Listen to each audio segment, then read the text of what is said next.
La vendeuse de beignets et le secret de la marmite.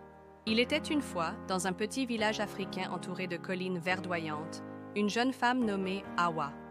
Elle était connue pour ses beignets délicieux et sa bouillie parfumée qu'elle vendait chaque matin au marché. Les gens faisaient la queue dès l'aube pour goûter à ses préparations, et son étal était toujours le plus animé du marché. Cependant, ce succès soudain intriguait les autres vendeurs. Avant, Awa n'était qu'une vendeuse ordinaire comme les autres. Pourquoi, du jour au lendemain, tout le monde préférait ses beignets? Ce que personne ne savait, c'est qu'Awa avait un secret.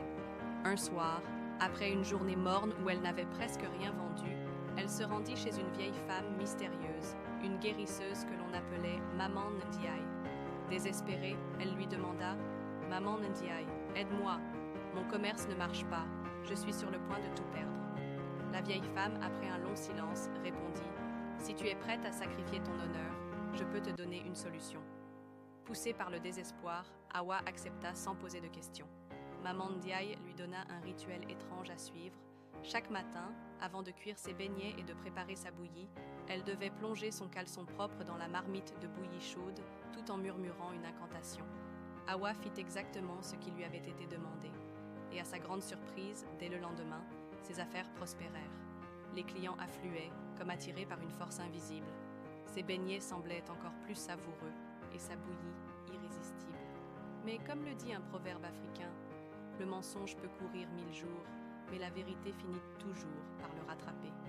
Un jour, un jeune garçon nommé Moussa, curieux et espiègle, décida de découvrir pourquoi la marmite d'Awa semblait dégager une étrange aura. Tôt le matin, il se cacha derrière un tas de sacs de farine près de l'étal d'Awa et observa en silence. Il vit Awa retirer discrètement son caleçon et le plonger dans la marmite de bouillie en murmurant des paroles qu'il ne comprenait pas. Horrifié, il courut raconter ce qu'il avait vu aux anciens du village.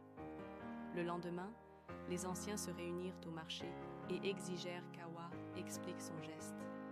Acculée, elle essaya de nier, mais face aux preuves et à la pression des villageois, elle finit par tout avouer. C'était pour attirer les clients. Je ne voulais pas mal faire, juste survivre. Les villageois, dégoûtés, décidèrent de la bannir temporairement du marché. Ils détruisirent sa marmite et lui ordonnèrent de se purifier avant de revenir. Awa, honteuse, quitta le village et alla vivre dans une région voisine. Là-bas, elle apprit à travailler honnêtement et à faire prospérer son commerce sans artifice ni magie. Quand elle revint des années plus tard, elle était changée, humble et déterminée à gagner la confiance de son village. Depuis ce jour, on raconte cette histoire pour rappeler que la prospérité obtenue par des moyens douteux finit toujours par se retourner contre soi. Fin.